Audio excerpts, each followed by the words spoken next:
Welcome back, football fam. We're here to give you updates on NFL free agency news and moves, day 2 and 3. Some of the things we're going to cover in this video aside of the free agency. The Ravens and Raiders drama. Panthers building something special. Bad teams overpaying, and the latest rumors on Kyler Murray and A.J. Brown, plus the latest signings in NFL. Uh, let's start this thing off with Kyler Murray. According to USA Today, these are the four potential landing spots: Vikings, Browns, Rams, and Jets. Uh, Starting off with the Vikings, I think the most logical landing spot for him after free agency. Built-in weapons with Jet and Anderson could possibly be a starter. You got an offensive-minded head coach with a history of coaching quarterbacks. So I think this might be a good look for him. Tyler, what you think? Yeah, I think this is the only look for Kyler Murray if he wants a chance of resurrecting his career. Because if you go to the Browns, you might get worse. So I think Kyler Murray should definitely go to the Vikings. I think the Vikings should get Kyler Murray if they want a competition with JJ McCarthy. See if he get his game up.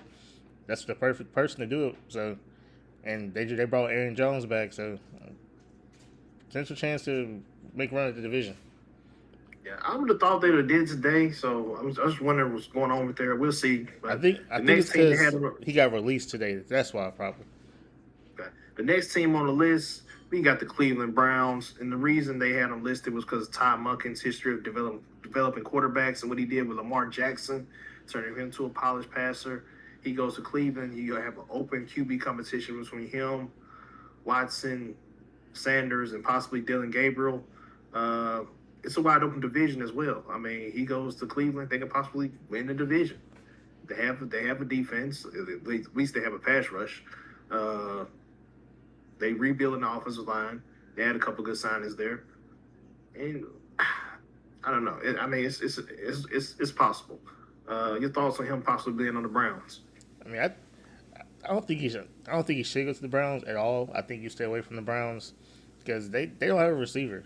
I mean, they can draft one, but that don't mean it's still gonna be good. So you got Judkins. That's about it in the defense.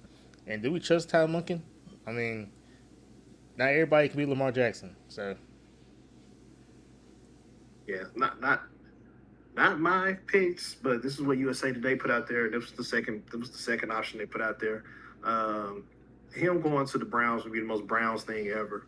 A four head QB battle would just be awful. It's something the Browns don't need to do. like last They year, need to leave this, yeah, they need to leave this thing to Watson and Sanders. Let them figure it out between them two. Need to trade Dylan Gabriel, possibly to his guy Kevin Stefanski in Atlanta, dare I say. But that'll be another problem. But we'll get to that in another video. Next team up, they had the Rams, and I kind of like this one. They said he could sit and learn behind a guy like Matthew Stafford. Something he didn't do when he came into the league. He became an instant starter. You're talking about a guy Stafford who's won MVPs, has won a Super Bowl, and you got a head coach in Sean McVay who has a history of developing quarterbacks and having innovative offenses. You have built-in weapons with Puka Nakua, Devontae Adams, and possibly another first-round wide receiver this year.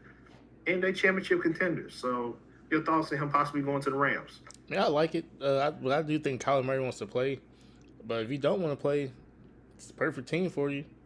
You can learn from an MVP. You got two All Pro receivers, a plethora of tight ends in the running game. I mean, I will if he wants to sit. This would be the perfect place. I really like it. I like it a lot. Does it make sense? Yes and no. I mean, at this point in his career, I doubt he wants to sit as well. But if Stafford is getting up there in age, if he plays a year, maybe two, then maybe Kyler Murray can take over. But I still think the Vikings might be a better fit for him. Because what's to say what happened in 2 years? The Vikings just don't either keep him or trade him and get another guy. But it's just to be seen. But I added one team to the list. Those are the three teams they mentioned. This is the team I mentioned. I mentioned the Jets. Um, they have plenty of draft capital. He'll be a day one starter. He'll be a big star in the media capital of the world. He'll be the face of the franchise like he was in Arizona. And I think that's something he's used to. I think with the Jets, he's so much better than anything else they've had. I think he'd be fine.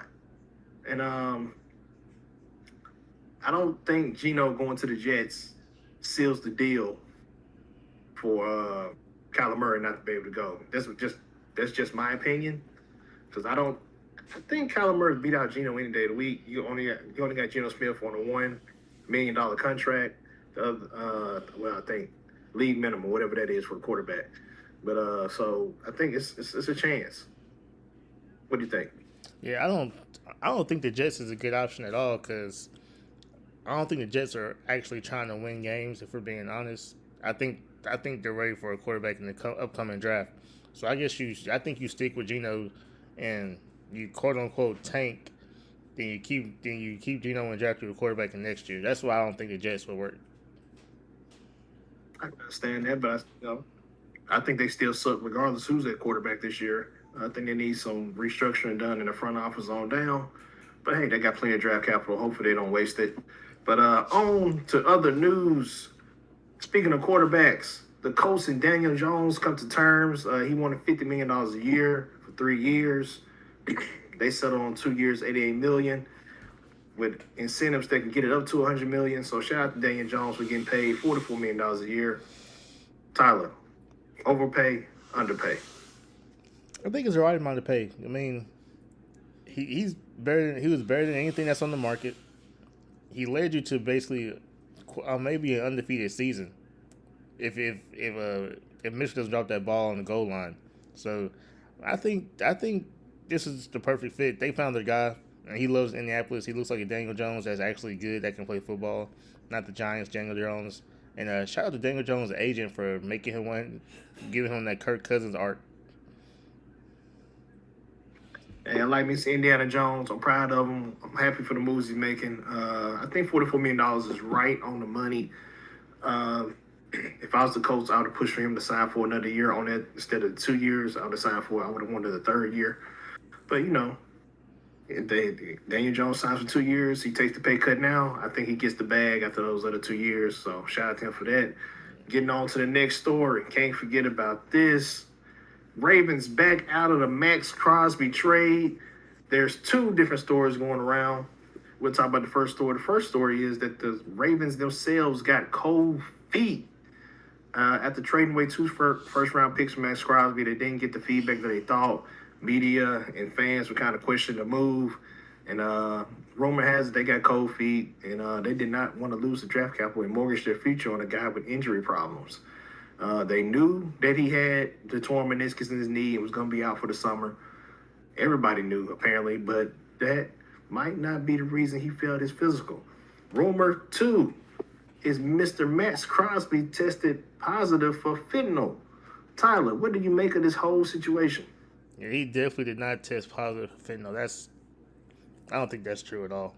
That would have been front page news if that was the case. Secondly, is Max Crosby injury prone? Like, I think he's one of those guys who pretty much plays every game, I believe. But I did listen to the Eric DeCosta's media talk today, and he said their plan was to put Crosby and Hendrickson together. You talk about injury prone? That man's injury prone. So it doesn't make any sense to me what was going on. And this isn't the first time the Ravens has backed out of a trade. They backed out for Ryan Grant a couple years ago. They backed out of another guy that turned out to be a great linebacker coach. This is just the Ravens' MO. They get cold feet and they just back out of trades. There you have it. Speaking of Mr. Trey Hendrickson, Ravens settle on Trey Hendrickson since the Max Crosby trade falls through. They agreed to a 4-year, $120 million contract. He is 31 years of age. He had a lot of injury issues last year. He had 16 tackles, 4 sacks, 1 forced fumble over 7 games. So even though he was hurt over 7 games, he only had 16 tackles. That's something they need to look at. Your thoughts on Trey Hendrickson to the Ravens? Yeah, it doesn't move the needle for me. You still got dudes on the other side. He's still gonna get double teamed. Like, I don't. They didn't address their biggest need, especially when you saw Owoye and all these other guys going for lower amounts. You could have went and got one of them who are more productive. I agree with you there. I think they still need another piece. I do believe in Mike Green. Hopefully they get him some reps. but it's just something they got to figure out. But let's stay on the defensive side of this thing. Next thing up, Carolina building something special on the defense, getting Jalen Phillips and Devin Lloyd to help boost their defense with their budding offense. Your thoughts on what Carolina's been doing this offseason? Yeah, Carolina is all in. They're offering Bryce Jones the extension at the end of the year. Already in talks. They filled 2 holes. They have one of the best corners in the league, one healthy. I, I think hear me out. They're gonna draft Keegan Sadiq if he's there. I think they trade up for him honestly, but the Carolina Panthers are saying they're all in. They're ready for a championship, and their division's wide open. So Keegan Sadiq on Carolina would be something special. Yeah, division's wide open. I'm gonna be watching these Panthers, man. I'm gonna see where they stack up. Might give a couple more days to see where they stack up. But yeah, I think they're doing so nice on defense. And there's a team in AFC that's finally fixing their defense as well. I'm talking about the Buffalo Bills. They finally getting help on the defensive side of the ball and getting Josh Allen help on the offensive side of the ball. Shout out to the Bills on the signing of Bradley Chubb, 3 years, $43.5 million with $29 million guaranteed. Now also signed nickel cornerback Dee Alford to a 3-year, $21 million contract with $10 million guaranteed. Not to mention, we can't forget about the DJ Moore trade that became official today, and they're still looking for a star. Rumors are they might be getting in on the AJ Brown train. Tyler, your thoughts? yeah, I think the Bradley Chubb's overpay. To be honest with you, I don't think he's that guy anymore. But he's better than what they had. So Russo doesn't play any games. Ed Oliver doesn't. He's been looking a little washed lately. So he had to get somebody. I don't like D Alford, man. I think he's overrated. The last game he had, he gave up 7 catches for 120 yards. So we'll see if that changes. But if they get AJ Brown, does it put them over the hump? I think it does. I think it does too. Him and DJ Moore, that's lethal. You can't forget about Keon Coleman, and you can't forget about Shakur in the slot. So, big time. If that happens, no more excuses for Josh Allen. None. And you still got with Dalton Knox, and they re-signed Kincaid. So big ups to them. But you say the D offer signing is a bad signing, huh? I think both. I really think both of them are. But with the Bradley Chubb, I can understand because you had to get somebody. Well, speaking of bad signings, let's talk about some of these right here. Bad teams making bad decisions. And I had to start my Titans, man. Let's start with cornerback Alontae Taylor. He signed a 3-year, $60 million contract. And my thoughts on Alontae Taylor was just getting burnt and giving up touchdowns all year. So I had to look it up. He gave up 800-plus yards receiving. Quarterback rating over 103 when passing his direction. Oh, and he allowed 8 touchdowns. So, Mr. Taylor, you are overpaid. $20 million a year. That's ridiculous. Someone needs to be fired for that decision. Mike Bugunzi, I'm looking at you. If this doesn't work out, I will hold it over your head forever. Next player up, Titans also signed tight end. Excuse me. I'm going to start calling the Titans. I'm going to start calling the Tennessee Giants because they all signed number Giant players this offseason. Seems like they signed 5 of them, matter of fact. Yep. Tight end Daniel Bellinger, 3 years, $24 million. His career high is a little over 300 yards on the season, and that was 2 years ago. I think he's a blocker. $8 million. Huh? I think he's a blocker. I'm not sure though. Is he a blocking tight end? I don't care if he is not. That's all you're doing in blocking. You only get $8 million a year for that. They don't move the needle, in my opinion. I'm sorry. We could have kept Chiga Conway if that was the case. He's signed for $10 million. We get to him a little later. But you had a guy on the market like Isaiah Likely. If you're going to pay Bellinger $8 million a year, why not just open it up a little bit to $10 to $12 million and go sign Isaiah Likely? That's what I think. The key is to get weapons for your quarterback. You want to get weapons. If Daniel Bellinger is a blocking tight end, that's not a weapon down the field for Cam Ward. So that's how I feel about that. I got a couple more guys on here. The main one I want to talk about is Larry Tunsil. 2 years, $60 million. I'm sorry. I think he's washed. If we're going to talk about some guys that's washed, it's Larry Tunsil, in my opinion. He was a great player in his time. But $30 million a season, come on now. I can't get down with that. Your thoughts? He had a bad season last year. He had a real bad season, but the whole team had a bad season. So I'm gonna excuse Laremy Tunsil simply because him re-signing now saves him under the cap later. So I think that's why they did it, and I will be watching him this season because Okay. he's one of these people I'll be watching. I'm gonna talk about Alontae Taylor real quick. I think he's an undersized corner for one, and he's like Trayvon Diggs. He takes a lot of risk, and that's what you don't need. Especially you don't need a guy who's gonna take risk when you got a young quarterback on the other side who's constantly gonna have to keep fighting to keep the team in the game because he wants to take risk. So that's a very bad signing. So we're gonna see what happens there. Just want to get some fair criticism there. That's my team. That's my squad. But I gotta criticize them just like I do everybody else. Next up, we're just gonna talk about some of the key signings from yesterday and today. Leo Chanel signs to the Commanders, leaves the Chiefs, goes Commanders. Big one, Tyreek Woolen goes to the Eagles. Shelton Rankin to the Browns. Isaiah Pacheco goes to the Lions. Geno Smith traded to the Jets. Elijah Vera Tucker, that's actually a late day one signing. He goes to the Patriots. Greg Newsome to the Giants. And Chig Okongwu, we just talked about earlier, signed a 3-year, $30 million contract to go to the Commanders. Tyler, let you preach on it. What you think? Man, that Tariq Woolen signing is probably the best signing because you got Mitchell on one side and Woolen on the other. Man, and what I saw it on Mitchell, man. I'm sold on him. I'm just when I look at him play, he had bad games. So it's just me though. I mean, he had bad games, but the whole secondary was bad for the Eagles last year. So I'm gonna see what it looks like under a new defensive coordinator. And I think the Chig Okongwu sign is one of the best ones too because they just need a tight end, and I think he's a top 7 tight end in the league. Okay. I like a Okongwu. Okay. I get down with that. I get down with that.